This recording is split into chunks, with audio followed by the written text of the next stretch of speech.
Carlos se encontraba ansioso porque en unos meses su esposa daría a luz a su primer hijo.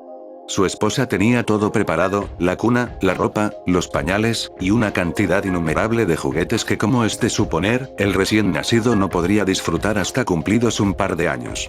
Y aunque a Carlos no le emocionaba la idea de ser padre, y estaba más preocupado por los futuros gastos que supondría criar un niño en un país sumido en la inseguridad financiera y las obligaciones que le acarrearían, dirigió su pensamiento a otro lugar e intentó distraerse arreglando la casa. Un día como cualquier otro, Carlos recibió una carta debajo de su puerta, la cual estaba dirigida a él, pero sin información sobre el remitente. A simple vista, era una carta improvisada, remitida a su hogar sin intermedio de alguna empresa de correos. A Carlos le sorprendió la idea que, a ese día, existieran personas que se envíen cartas físicas y no mensajes por redes sociales. Sin miedo a que dicha carta contenga algún veneno o toxina peligrosa para su integridad, abrió la carta y la leyó. Reglas. 1. Responder puntualmente la pregunta, sin usar términos ambiguos. 2. Si respondes correctamente, ganarás el premio señalado en la carta. 3. Si no respondes en el tiempo señalado en la carta, o respondes incorrectamente, recibirás un castigo. 4. Las respuestas son dejadas en el mismo lugar en que se recibió la carta. Entonces, Carlos notó una pequeña nota dentro del sobre, la cual decía lo siguiente. Pregunta 1. ¿Quién fue el autor de la obra Crimen y Castigo?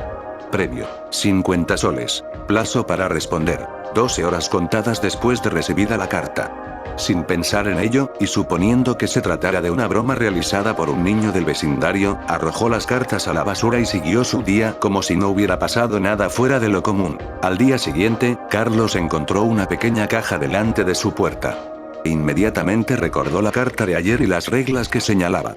Claramente no había respondido dentro del plazo establecido. En ese momento, Carlos pensaba en tirar la caja a la basura sin abrirla, o llamar a la policía. Él realmente era muy despreocupado y no le gustaba hacer escándalos por cosas simples, lo cual pensó que ocurriría si llamaba a la policía. Además, pensaba que tirar a la basura la pequeña caja lo dejaría con la curiosidad de saber qué contenía. Así que decidió abrirla. Sin embargo, dejó caer al suelo la caja apenas pudo ver su contenido.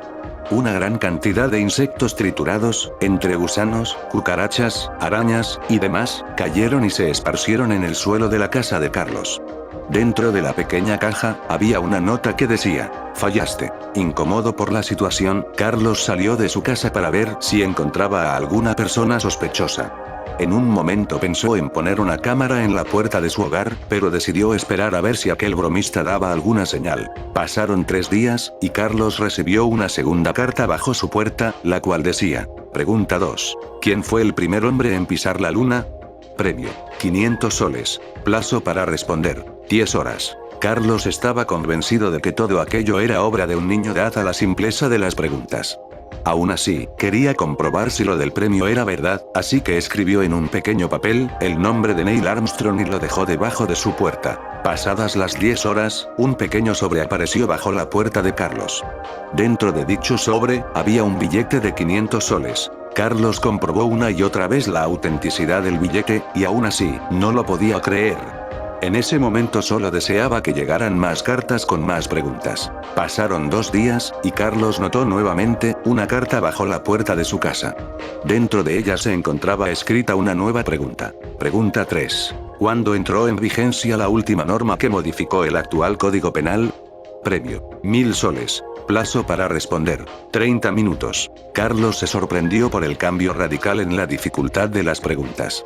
No tenía ni idea de dónde empezar a buscar dicha información, y lo que más le preocupaba era el corto plazo de 30 minutos para responder. Rápidamente entró a internet, tomándose el tiempo de 25 minutos en buscar la respuesta a la pregunta efectuada por el desconocido. Cerca de los 30 minutos, no pudo encontrar la respuesta a la pregunta, razón por la cual escribió una fecha referencial que había encontrado en un foro de asuntos legales, y dejó la carta bajo su puerta, deseando tener suerte y haber acertado con la respuesta correcta. Apenas el reloj indicó que ya habían transcurrido 30 minutos, la carta se deslizó por debajo de la puerta hacia afuera. Carlos se levantó rápidamente y se asomó a la mirilla para ver quién era la persona detrás de ese juego, pero no pudo ver a nadie. Pasaron las horas y escuchó el timbre de su puerta. Al abrirla, notó una caja de mediano tamaño algo descuidada en el suelo. Sabía que se había equivocado en la pregunta, y por ende, que no recibiría el premio. Aún así, decidió abrir la caja alentado por su intriga. La caja era pesada, y desprendía un hedor camuflado con un perfume de adulto. Al abrir la caja, Carlos se dio con la sorpresa que, dentro de ella, estaba la cabeza cercenada de un perro. Completamente atemorizado, pudo reconocer que se trataba del perro del vecino. Decidido a olvidar aquella cadena de sucesos extraños, optó por llamar a la policía si le llegaba otra carta. Con el transcurrir de los días, Carlos se dedicó a engreír y brindarle la atención requerida a su esposa embarazada, la cual se encontraba muy entusiasmada por el nacimiento de su hijo.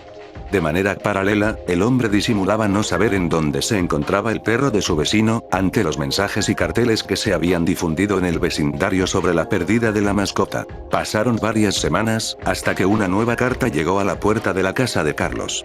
Al notar ello, Carlos tomó el celular con el fin de marcar a la policía y denunciar el acoso recibido. Mientras lo hacía, abrió la carta para leer el último mensaje que recibiría. La carta decía: Pregunta 4. ¿Qué es lo que más amas? Premio: lo que más amas. Plazo para responder: 24 horas. El hombre quedó intrigado, y en parte sintió escalofríos. ¿Cómo podía darle a aquel misterioso personaje lo que más amaba? Sin embargo, algo en su interior le incitaba a contestar la pregunta, no perdería nada ante una pregunta tan fácil. Carlos entendió que esa pregunta se trataba básicamente de un premio, un dime qué quieres y lo tendrás. Aún con el celular en la mano, Carlos se inclinó a responder la carta. Una parte de él le incitaba a escribir 1.000.000 de soles, aunque en el fondo él sabía que eso no era lo que más amaba, pero la persona detrás de aquel juego no lo podía confirmar. La pregunta era sumamente subjetiva. Así que se decidió a responder con 1.000.000 de soles, y en caso no recibía el 1.000.000 de soles, llamaría a la policía para hacer la denuncia. Caso contrario, no la llamaría si es que recibía el 1.000.000 de soles. O al menos una cantidad alta de dinero. Él se convencía en que era una especie de oportunidad para aquel bromista de redimirse. Carlos tomó un papel y un lapicero. Entonces pensó nuevamente: lo que más amo. En ese momento, alzó su mirada y pudo ver a su esposa sentada en el sofá, con las manos apoyadas ligeramente en su vientre, tratando de no dormirse mientras simulaba ver la televisión. Carlos sonrió y empezó a escribir. Rápidamente, puso el sobre bajo su puerta y se sentó al lado de su esposa para tomar una siesta. Pasaron las 24 horas y el sobre ya no se encontraba bajo la puerta de Carlos. Al día siguiente, Carlos intentó hacer su día a día con normalidad yendo a trabajar, intentando no pensar mucho en el premio. Esperaría lo necesario y cuando se asegure que no recibiría respuesta alguna del bromista, llamaría a la policía. Ese mismo día, los suegros de Carlos le dijeron que llevarían a su esposa a un chequeo médico, por lo que no debía preocuparse si no la encontraba en casa. Esa misma noche, al regresar a su casa y encontrarse solo en ella, Carlos no pudo evitar sentir desesperación. En el fondo deseaba haber ganado ese juego y el premio por responder bien la pregunta. Cada momento que pasaba por la puerta de su casa, se asomaba por la mirilla para ver si había un paquete bajo su puerta. Sentía inquietud de pensar que, sí le habían mandado el paquete, pero que alguien más se lo había robado. ¿Debería preguntarle al vecino si vio a alguien dejar algo en mi puerta cuando estaba en el trabajo? Pensó. Recordó que su esposa había ido a un chequeo médico, y que por el lapso aproximadamente de 5 horas la casa no tuvo a nadie quien pueda atender el timbre o escuchar algún ruido proveniente de afuera. Su desesperación aumentó más, juraba que, en ese lapso de tiempo, habían venido a dejar el paquete y como el premio era valioso, requerían que alguien lo reciba en persona, por lo que, al no encontrar a nadie en casa, simplemente se habrían retirado con el premio. Las horas pasaban y Carlos seguía dándole vueltas al asunto. Entonces sonó el timbre. El hombre saltó del sofá, sabía que no era su esposa ya que ella tenía la llave de entrada. Al abrir la puerta, encontró una caja en el suelo. El corazón de Carlos empezó a latir rápidamente, y sus esperanzas empezaron a hundirse. Se quedó al menos 5 minutos parado frente a su puerta, mirando a la caja que se encontraba en el suelo. Pensó en la finalidad de dicho juego, si acaso conocía a la persona que estaba detrás de ello, a las intenciones de las preguntas realizadas, y a los castigos por fallar las preguntas. Carlos se arrodilló frente a la caja, y la abrió lentamente. Dentro de la caja, se encontraba el feto de un bebé, aún con su cordón umbilical. Sin embargo, Carlos se sintió aliviado y esbozó una sonrisa.